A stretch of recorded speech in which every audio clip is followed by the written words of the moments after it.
오늘은 제 어머니 이야기로 설교를 시작하려고 합니다.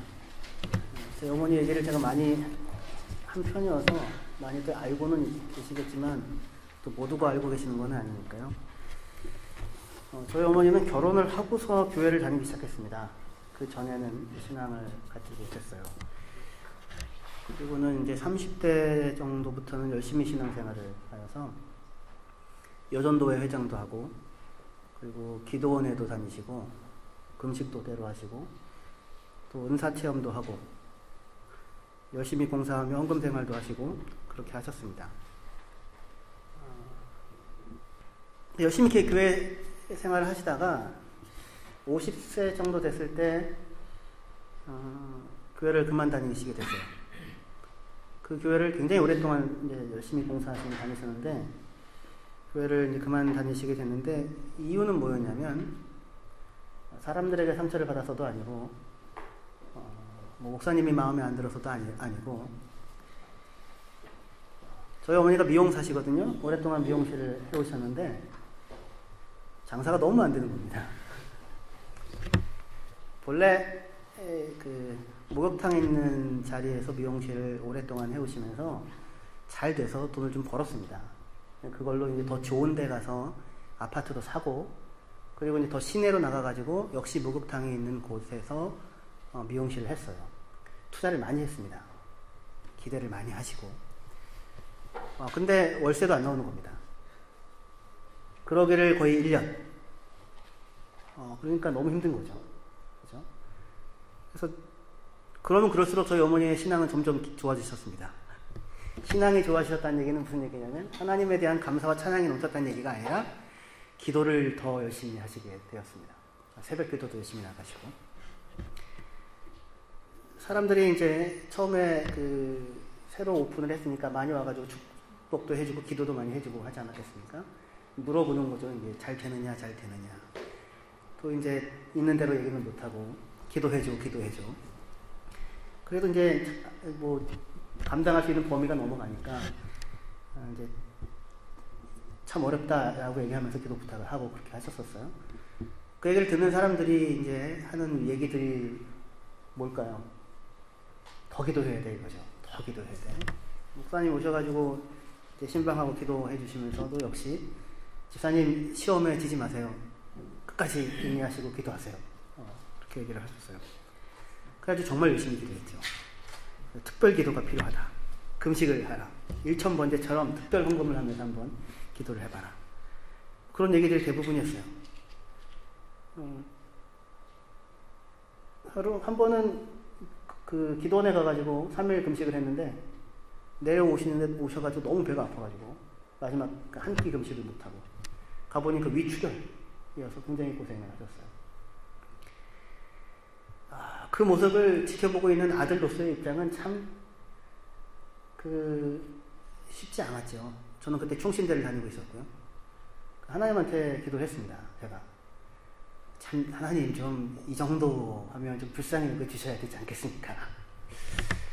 그런데 그렇게 간절하게 더 이상 할 수 없을 만큼 열심히 기도를 하시고 하셨는데, 하나님은 그 기도를 안 들어주셨습니다. 안 들어주셨다는 얘기는 무슨 얘기냐면, 하나님은 들으셨겠죠?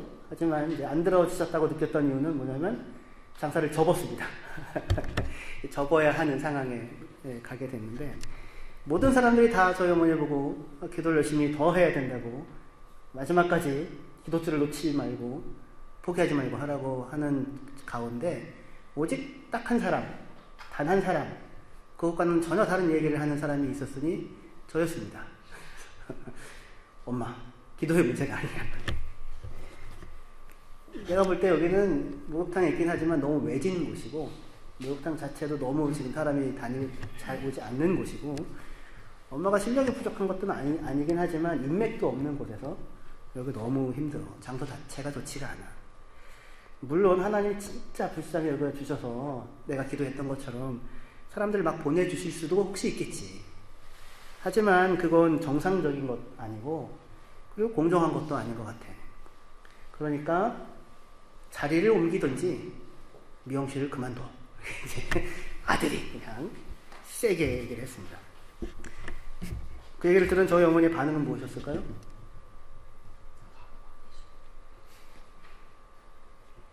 네가 네 아들이냐? 네가 기도하지 않아서 그렇다. 저희 어머니의 반응은 그러면 뭐하러 기도해? 그럼 뭐하러 교회를 다녀? 그럼 뭐하러 예수를 믿어? 기도하는 게 아무 소용이 없으면. 그렇게 얘기를 하셨어요. 그러면 뭐하러 예수를 믿어? 그럼 뭐하러 교회 다녀? 뭐하러 교회를 다니고 뭐하러 20년 동안 30년 동안 예수를 믿었던 걸까요? 그러면서 교회를 안 다니셨습니다. 10년 정도 넘게. 그리고 다시 교회를 다니시기 시작하셨는데 지금은 또 잠깐 쉬고 계세요. 그런데 그 다시 교회 한 10년 정도 교회를 안 다니시면서 저희 어머니가 스스로 했던 고백은 무엇이었냐면 앞으로는 다시는 내가 하는 일 잘 되게 해달라고는 기도하지 않을 거야. 그랬어요. 그러면 뭐하러 기도하고 뭐하러 예수 믿고 뭐하러 하나님 믿어? 여기에서 예수랑 하나님과 교회를 빼고 그러면 뭐하러 치성을 드리고 뭐하러 불공을 드리고 뭐하러 절에 다녀? 라고 넣어도 정성을 다해서 그 결과를 바라는 마음에 있어서는 별 차이가 없잖아요. 그죠? 뭐하러 하나님을 믿느냐, 뭐하러 신앙생활을 하느냐, 그 비슷한 얘기를 오늘 읽은 본문에서도 이스라엘 사람들이 하고 있어요. 우리 민수기 16장 1절에서 8절, 1절에서 3절인데요.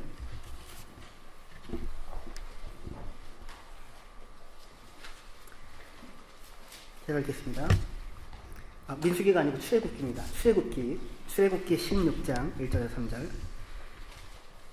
이스라엘 자손의 온 회중이 엘림에서 떠나 엘림과 시내산 사이에 있는 신광야에 이르니 애굽에서 나온 후 둘째 달 15일이라.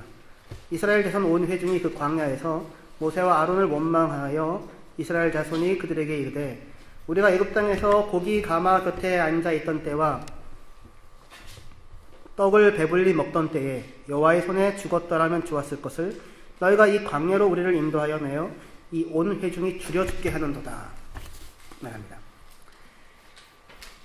이스라엘이 지금 하는 원망은 뭐냐면 도대체 하나님 뭐하러 우리를 인도해냈는가? 지금 이스라엘에게 필요한 신은 뭐예요? 어떤 신입니까? 떡과 고기를 배불리 먹게 해주는 신이 필요한 거죠. 그죠? 차라리 애굽에 있었던 때가 더 좋았다. 하나님이 불러서 따라 나온 지금 이 자리보다 차라리 애굽에 있었을 때가 더 좋았다. 왜요? 애굽에서는 그래도 떡도 먹고 고기도 먹었다. 배불리 먹었던 적은 없었을 겁니다. 1년에 한 번 있을까 말까. 근데 본래 말이라고 하니 이렇게 하게 되죠. 그러니까 지금 이스라엘이 필요로 하는 신은 떡과 고기로 배불리 먹여주는 신이 필요했던 거죠. 만일 그들을 인도해낸 여호와가 그들이 믿고 따라 나온 하나님이 떡과 고기로 배불리게 해주지 못한다면 그들에게 그런 신은 아무짝에도 쓸모가 없는 거잖아요. 그렇죠. 그런 신은 뭐하러 믿어? 교회는 왜 다녀? 이렇게 되는 거죠. 다른 신을 찾든지 아니면 신을 잘 구슬려서 말을 잘 듣게 하든지. 저희 어머니가 이렇게 많이 해봤잖아요. 금식에 이렇게 위출을 일으키면서까지. 근데 잘 안 들으시더라고요. 이들에게 필요했던 신, 이들이 바랬던 신은 수호신이었지 창조주 하나님은 아니었던 겁니다. 그런데 문제는 그거죠. 그들을 인도해낸 하나님은 애굽에 있는 신들보다 훨씬 더 힘이 센 수호신이 아니라 천지를 창조한 창조주 하나님이다 라고 하는 것입니다. 그러니까 그들의 기대와 요구와 그들을 인도해내신 하나님의 정체 사이에 큰 괴리와 차이가 있는 거예요. 모세오경, 특별히 창세기, 출애굽기도 마찬가지지만 이스라엘을 애굽에서 건져내신 하나님은 어떤 분인가를 알려주기 위해서 이 성경이 기록됩니다. 창세기가 1차적으로 그렇죠. 하나님은 우리들을 인도해낸 하나님은 어떤 분인가? 그리고 하나님은 왜 우리를 건져내셨는가? 왜 하나님은 우리를 자기 백성 삼으셨는가? 여기에 대한 대답을 주기 위해서 창세기와 이 모세오경이 기록되었거든요. 이스라엘을 건져내는 하나님은 어떤 분이십니까? 애굽 신들보다 조금 더 힘이 센 분이 아니라, 조금 더 정의로운 분이 아니라 천지를 지으신 하나님이십니다. 역사를 시작하시고 역사를 완성해 나가실 분이시고, 천지 만물, 세상 모든 민족과 족속을 창조하신 하나님이에요. 그렇죠? 태초에 하나님이 천지를 창조하시니라. 그 하나님은 그런데 왜 우리를 건져내셔서 우리를 자기 백성 삼으셨는가? 하나님께서 아브라함과 이삭과 야곱에게 하신 약속 때문이죠. 그렇죠? 아브라함과 이삭과 야곱에게 하신 약속.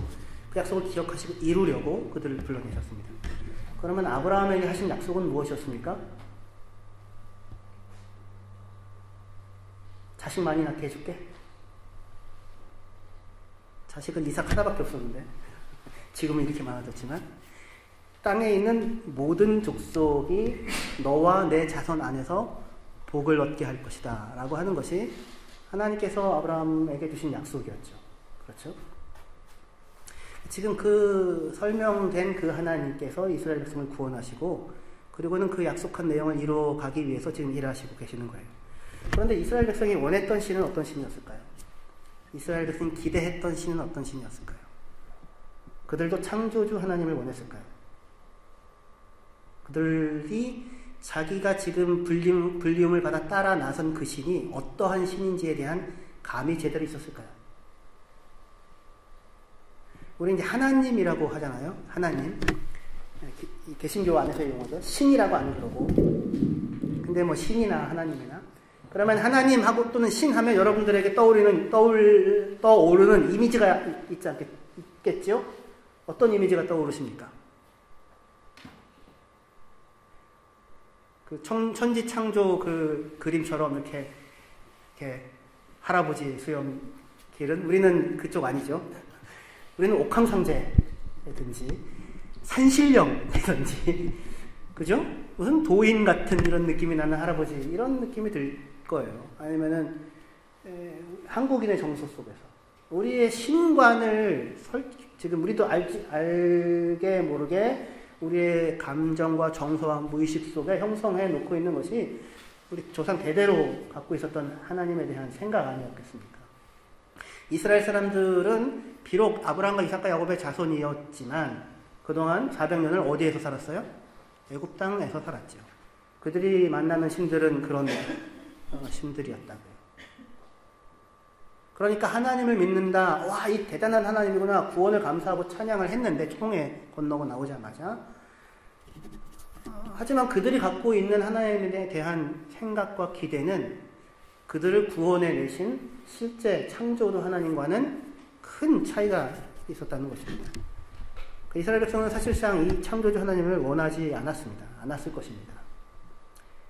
왜냐하면 자기들을 불러내신 신이 창조주면, 천지를 지으신 분이라고 하면 굉장히 복잡해집니다. 세상에 있는 악은 그러면 어디서 비롯되었는가? 그 신은 왜 나를 이 모양 이 꼴로 지으셨는가? 그동안 무엇보다도 그동안 이 신은 왜 침묵했는가? 유일하게 한 분 하나님밖에 없다고 한다면, 다른 애굽의 신들이 있는 것이 아니고, 내 아버지가 애굽 사람에게 맞아 죽을 때 이 신은 도대체 뭘 하고 있었는가? 내 아들을 어쩔 수 없이 눈물을 머금고 강에 버리든지 죽여야 했을 때 이 신은 도대체 무엇을 하고 있었는가 등등, 유일한 한 분 하나님이 되면 아주 복잡해지죠. 그러니까 이 창조주 하나님은 감당하기가 굉장히 힘든 겁니다. 인간이. 그래서 애굽 왕 바로를 치고 자기를 건져낼 정도의 힘이 있는 그 정도의 신이면 딱 좋은 거예요. 그 신이 위기 때마다 작은 애들을 건져주고 하늘에서 만나를 주워 먹게 해주기만 하면 딱 좋은 겁니다. 더 이상 바랄 게 없는 거죠. 그렇죠? 이것이 사람들이 일반적인 종교심일 것입니다. 그런 사람들에게 그들을 건져내시고 하나님께서 말씀하시는 것, 자신을 보여주시는 것은 그것과는 굉장히 달랐습니다. 출애굽기 15장 22절부터 조금 앞쪽인데요. 보실까요?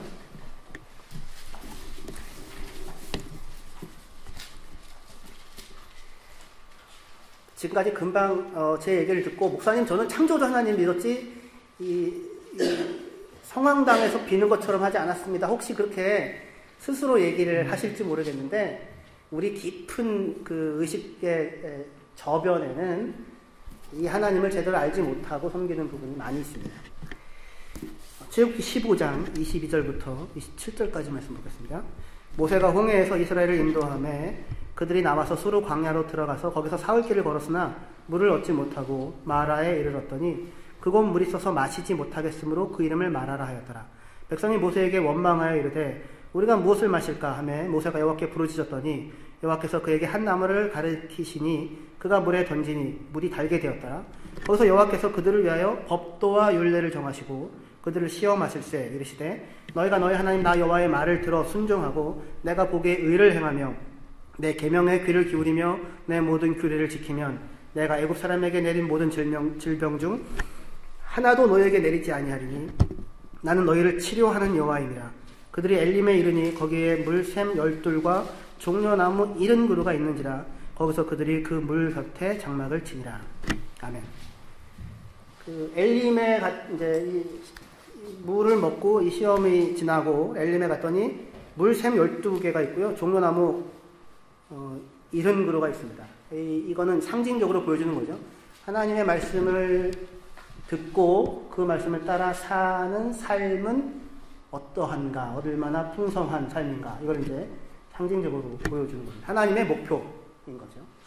12샘, 70나무, 이스라엘을 향한 하나님의 뜻하심, 그렇게 되죠. 근데 지금 이때는 뭐냐면 바로 직전에 홍해 건넜습니다.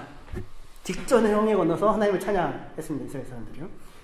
그리고 나서 3일 정도를 광야길을 가는데 먹을 물이 없는 겁니다. 겨우 물을 찾았습니다. 3일 갈증에 시달리다가 이야 물이다. 근데 물이 너무 써가지고 먹을 수가 없는 거예요. 거기 이름이 마라입니다. 이거는 정말 배신감이 더 심하죠. 그렇죠?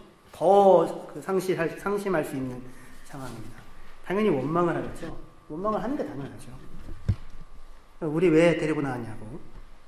모세가 하나님께 기도합니다. 부르짖습니다. 그러자 하나님이 나무 하나를 가르칩니다. 그래서 그거를 던지자, 나무를 쓴 물에 던지자 물이 달아져서 그것을 먹고 갈증을 해결할 수 있게 되었어요.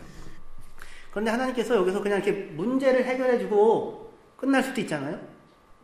그죠? 야, 하나님께 부르짖으면 문제가 해결되는구나. 그렇게 될 수도 있겠죠. 그런데 그렇게 하나님 하시지 않고 문제를 해결해주고 끝나는 게 아니라 그들을 위하여서 하나님께서 법도와 율례를 정하십니다. 그렇게 얘기하죠. 25절 중반쯤에 거기서 여호와께서 그들을 위하여 법도와 율례를 정하시고 그들을 시험하셨다. 그렇게 얘기하고 있습니다. 그들을 위하여 법도와 율례를 정하십니다. 너희가 내 말을 잘 듣고 하나님 보시기에 내가 보기에 의를 행하면 올바르게 서서 살면 그리고 내 계명에 귀를 기울이고 그것을 지키면 그러면 내가 이 쓴물을 먹을 수 있는 물로 바꾸어 내듯이 애굽 사람들 가운데 내린 질병을 하나도 내리지 않겠다. 나는 너희를 치료하는 여호와다. 그렇게 하나님 말씀하세요. 뭐 복잡하게 계명, 율례 이렇게 많이 있지만 한마디로 얘기하면 내가 걸어 다니는 대로 너희도 걸어 다니며 내가 행하는 대로 너희도 행하며 내가 살아가는 대로 너희도 살아가냐. 이 얘기예요. 내 백성으로 살면 이거죠. 그러면 애굽 사람들 가운데 내린 질병을 하나도 내리지 않겠다. 나는 너희를 치료하는 여호와다. 말씀하세요. 무슨 말입니까? 야, 하나님 말 잘 듣고 그리고 순종하면 그러면 아픈 사람도 하나님이 고쳐 주시는구나가 아니라 그 얘기가 아니라 하나님 말을 잘 듣고 살아가는 것이 그게 치료라는 거죠. 이런 거라 표현해요. 운동을 하면 너희가 운동을 잘하면 열심히 하면 그 보상으로 건강함을 주겠다. 이게 좀 말이 이상한 말이죠. 지금 하나님이 너희가 내 말을 계명과 율례를 내 법대로 살면 너희가 치료함을 얻겠다 이렇게 얘기하잖아요. 그럼 치료함을 얻게 된 건 뭐예요? 그들이 하나님 말씀대로 잘 살았기 때문에 보상으로 상을 주는 거라고 생각을 우리는 할 수 있는데 그렇지 않는 메커니즘입니다. 하나님의 말씀대로 사는 것이 치료를 누리는 길이에요. 그 얘기는 뭐냐면 지금 이스라엘 사람들은 뭐가 필요한 상황입니까? 치료가 필요한 상황인 거예요. 열심히 운동하면 보상으로 건강을 줄게. 이거 이상한 말이죠. 말이 안 되는 말입니다. 열심히 운동을 하면 건강하다 이거죠. 건강함의 길은 열심히 운동하는 것이죠. 이런 거죠. 네가 열심히 공부를 잘하면 다 아인스를 맞아오면 기대하지도 않지만 다 아인스를 맞아오면 엄마가 너한테 최신형 아이폰을 사줄게. 우리가 이렇게 얘기하는데 지금 하나님 얘기는 그 얘기가 아닙니다. 그런 얘기가 아니라 이런 거랑 비슷한 거예요. 너희가 열심히 공부를 해가지고 네가 다 아인스를 맞으면 그럼 네가 공부를 진짜 잘하게 되는 거야. 그럼 네가 진짜 실력 있는 사람이 되는 거야. 네가 네 인생을 잘 살아갈 수 있는 사람이 되는 거야. 이런 지금 이야기인 것입니다. 하지만 인간이 이스라엘 사람들이 처음부터 그걸 잘 알아먹는 건 아니니까 하나님이 때로 아이폰도 사주시고 때로 생각지도 않게 질병을 낫게 하시기도 하시고 라고 하는 일들을 하시기도 하십니다.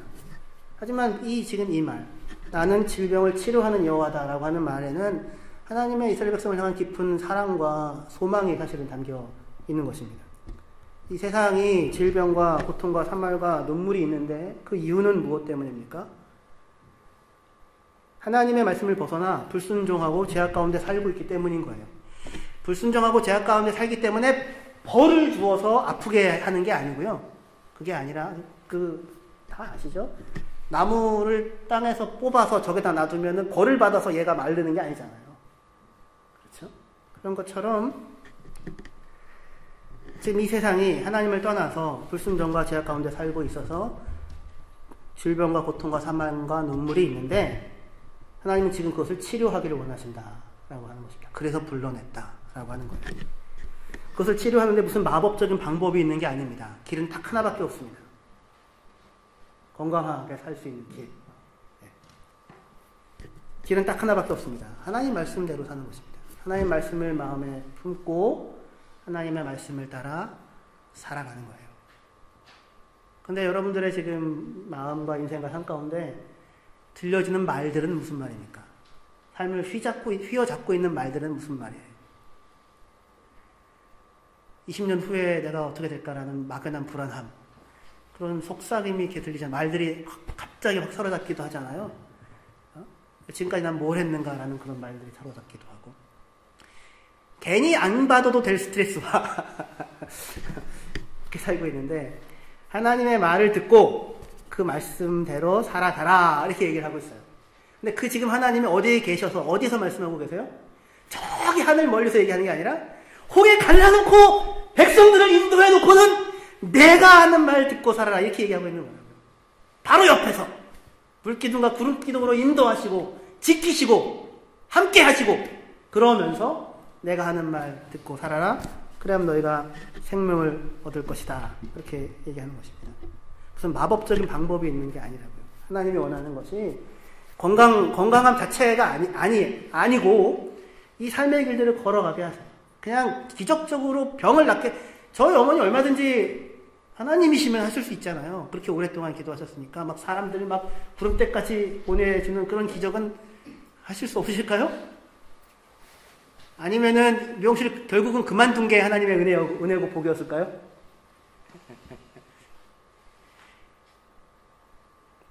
이렇게 어떤 기도를 했더니 어떤 마법적인 결과가 나타났다가 아니라 하나님이 누군지를 알고 내 걸음으로 하나님을 신뢰하여 그 말씀 하나를 갖고 따라 나가는 것들을 원하신다는 거예요.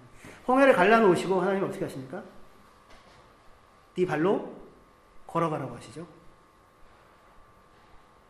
이스라엘 백성을 홍해 앞에서 들어가지고 홍해 건너편에다가 내려놓지 않으시고 기사와 이적으로 홍해를 갈라놓으시고는 하나님 말씀을 믿고 신뢰하고 네 발로 직접 걸어가라고 하십니다. 하나님을 겪으라고, 하나님을 알아가라고, 하나님을 닮아가라고 그렇게 하세요. 기도를 했더니 아픈 것이 갑자기 낫더라, 기도를 했더니 골골대지 않더라가 아니라 운동을 해야 되잖아요. 규칙적으로 생활을 해야 하고 스트레스를 받지 말아야 하겠죠. 그러면 너무 자연적인 것 아니냐? 아니요. 하지만 자연을 누가 만드셨습니까? 자연을 만드신 분이 누구세요? 하나님이 만드셨죠. 창조주 하나님이. 그런 메커니즘으로 작동을 하도록, 예외 없이 작동을 하도록, 예측 가능하게 작동을 하도록 하나님이 만들어 놓으신다고요. 오늘 해가 서쪽에 떴다가 내일은 동쪽에 뜨고, 지구가 오늘은 이쪽으로 돌았다가 내일은 저렇게 돌면 세상에 살아남을 수 있는 것이 한 가지도 없겠죠. 하나님이 그 힘으로 이것들을 붙잡고 인도해 가신다. 지금 하나님께서 이스라엘 백성을 불러서 하시는 것이 무엇입니까? 광야에서 갈증과 어려움을 겪고 있는 이스라엘에 대해서 하나님이 하시는 일이, 너희가 그 속에서도 하나님의 말에, 나의 말에 귀를 기울이고 하나님이 보시기에 의롭다 하는 길을 따라서 걸어갈 것이냐, 그것을 시험하고 그것을 알아보고 그것을 훈련하고 있는 것입니다. 왜냐하면 그렇게 살아가는 것이 영생의 길이고 건강함이고 그것이 치유의 길이기 때문에 그렇습니다. 출애굽기 16장 4절에서도 똑같은 얘기를 하십니다. 출애굽기 16장 4절에서 그때 여호와께서 모세에게 이르시되 보라, 내가 너희를 위하여 하늘에서 양식을 비같이 내리리니 백성에 나가서 일용할 것을 날마다 거둘 것이라. 이같이 하여 그들이 내 율법을 준행하나 아니하나 내가 시험하리라. 하나님의 관심은 항상 어디에 있는 거예요? 밥을 먹느냐 안 먹느냐에 있는 게 아니라 내 율법을 준행하나 준행하지 않나 확인하는 것이 중요한 겁니다. 시험하세요. 훈련해 가십니다. 먹을 것이 없어서 이스라엘 사람들이 원망합니다. 애국 고깃가마 곁에 앉았을 때 좋았는데, 그거 먹게 해달라고 하는 게 이스라엘 사람들의 요구라면 하나님의 요구는 율법을 준행하느냐 아니냐 아닙니다. 매일매일 양식을 주시겠대요. 매일매일. 그리고 매일매일 일용할 것을 거두게 하시겠답니다. 하나님을 신뢰하고 한 걸음 한 걸음 살아나가게 하시겠대요. 그게 큰 시험입니다. 광야 40년 내내 하나님이 하신 시험이죠. 매일같이 만나가 내리잖아요. 워낙에 익숙하니까 기적도 아니죠. 자연현상이죠, 그냥 이 사람들에게는. 하지만 자연현상이 아니잖아요. 하나님이 매일같이 돌보셔서 먹이시는 거잖아요. 그날 필요한 만큼의 양식을. 그거는 하나님이 항상 책임지실 테니까 그것에 목매지 말고, 그거는 하나님 책임질 거라고요. 하나님이 지금 원하시는 거는 하나님의 말씀대로 살아가는 삶인 거죠. 유나가 또는 민기가 와가지고, 아빠 우리 어떻게 집에 쌀이 떨어졌어, 우리 같이 금식하며 기도할까? 이제 금식합니다. 내가 나가서 플로우막이라도 해가지고 와가지고는 돈 좀 벌어올까? 이거는 아빠를 무시하는 거잖아요. 네. 제가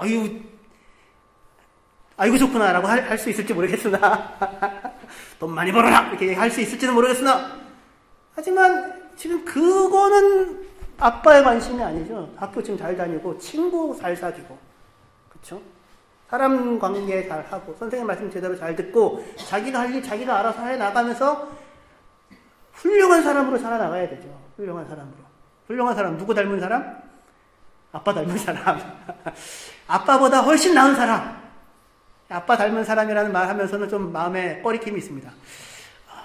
아빠가 얘기하는 대로, 실제 아빠 말고 아빠가 가르치는 대로, 잔소리하는 대로.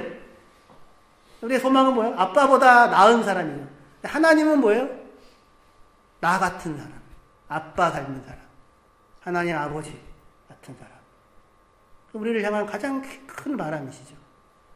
그 훈련을 불러내놓고 하나하나 해가는 것이 하나님의 소망인 것입니다.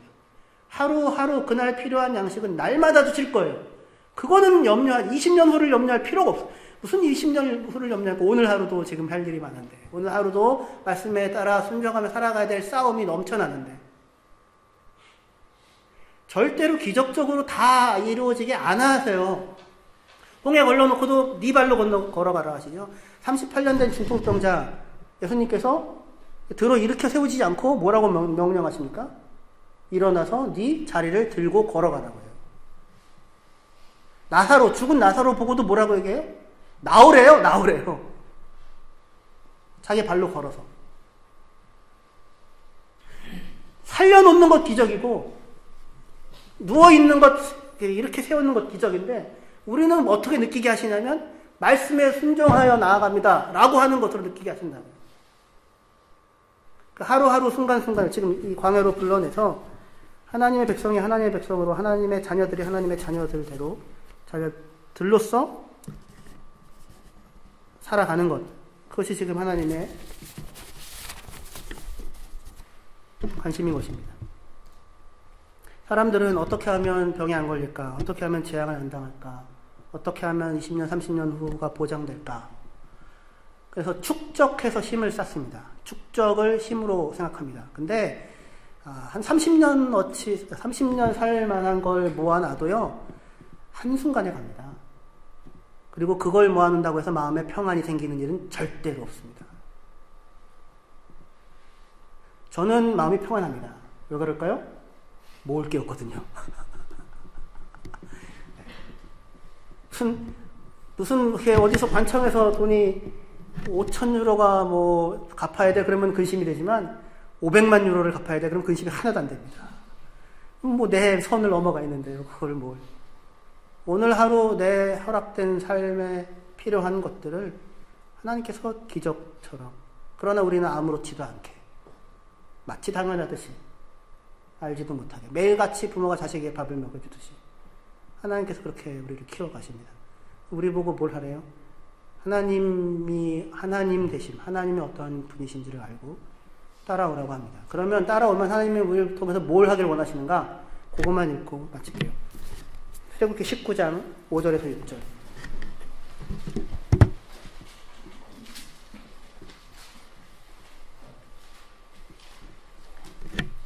같이 읽도록 하겠습니다. 출애굽기 19장 5절에서 6절. 시작. 세계가 다 내게 속하였나니 너희가 내 말을 잘 듣고 내 언약을 지키면 너희는 모든 민족 중에서 내 소유가 되겠고 너희가 내게 대하여 제사장 나라가 되며 거룩한 백성이 되리라. 너는 이 말을 이스라엘 자손에게 전할지니라. 이거 하려고 하나님이 지금 훈련을 시켜가시는 것입니다. 이게 우리를 향한 전망입니다. 하나님께서 지금 모든 사람을 다 안 부르고 누구만 불렀습니까? 이스라엘만 불렀습니다. 하나님께서 모든 사람을 부른 게 아니라 저희들만 불렀습니다. 여기 잡혀 나왔습니다. 이유는 뭐예요? 왜 우리들만 부르셨습니까? 왜 이스라엘만 부르셨어요? 그들만 사랑하시기 때문에요? 그들만 구원하려고요? 그게 이스라엘 사람들, 유대인들의 잘못된 생각이었습니다. 여기 뭐래요? 세계가 다 내게 속했다고요. 세계가 다 내게 속했다고요. 하나님 지금 천지의 창조주로서 세계에 있는 모든 민족과 백성들을 상대하고 계세요.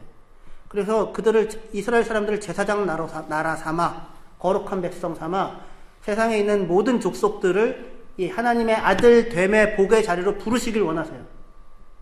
그래서 하나님이 어떠하신 분이신지를 눈에 보이게 나타낼 수 있는 통로로 선택하신 것이 이스라엘 백성입니다. 하나님이 세상 나라 모두를 사랑하고 너희들을 내 백성 삼기를 원한다고 하늘에 쓰지 않으시고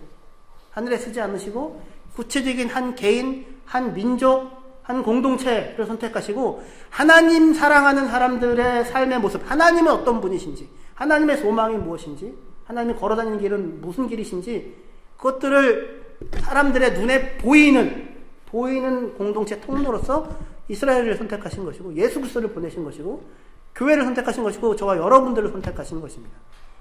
우리의 인생과 삶을 통해 하나님이 소망하는 것이 있는데, 땅에 있는 세계가 모두가 내게 속하였나니, 땅에 있는 모든 사람들에게 하나님의 어떠하심을 온전히 드러내고 나타내요. 그들도 이 복, 하나님의 자녀들이 누리는 이 복 가운데 참여하게 하는 것, 그것이 하나님이 원하시는 것입니다. 그것을 위해서 우리의 인생과 삶을 하나님이 이끌어 가고 계세요. 하나님의 백성으로 부름받았다고 하는 것은 룰루랄라 뚜뚜루뚜뚜 나팔 불면서 갈 수 있는 길만은 아닙니다. 그런 거 있잖아요. 야, 저 아이는 참 좋겠다. 부모가 저렇게 훌륭해서. 혹시 여러분들 스스로가 그런 부모이십니까? 근데 우리 하나님이 그렇다고요. 야, 쟤네들은 참 좋겠다. 부모가 하나님이어서.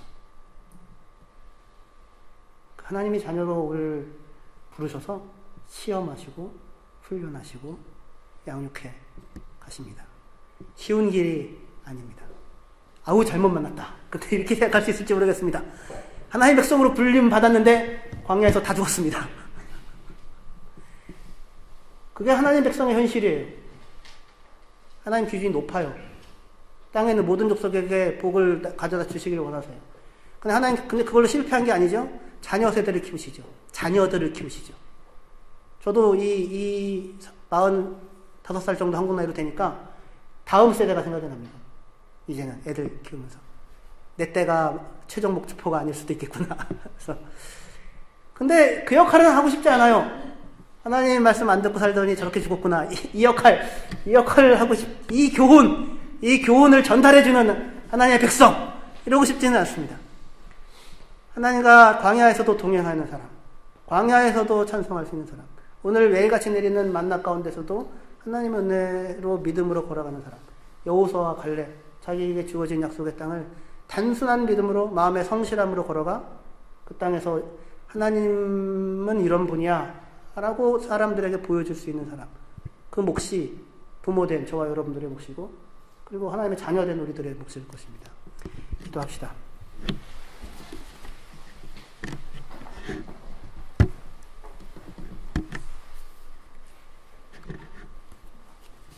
하나님 아버지, 은혜와 사랑을 감사합니다. 광야 40년 단 하루도 하나님 이스라엘 백성을 양육하시고 훈련하시고 시험하시고 강하게 하시고 세워가시는 일을 포기하지 않았습니다. 때로 분노하셨고 때로 같이 갈 수 없다 하시기도 하셨고 때로 한탄하셨지만 한결같은 사랑으로 그들 곁에 서서 그들을 먹이시고 그들을 인도하시는 신실하신 하나님 아버지셨습니다. 세상에 있는 모든 이 죄와 어둠 가운데 고통하고 신음하는 사람들, 그들에게도 하나님의 복을 가져다 주기 위하여 이스라엘을 선택했고 우리를 선택하셨습니다. 그 하나님의 아픈 마음을 우리가 확인하고 알고 그 마음에 같이 동참하는 하나님의 자녀들로 이 땅을 사랑하게 하여 주시옵소서. 예수님의 이름으로 기도합니다. 아멘.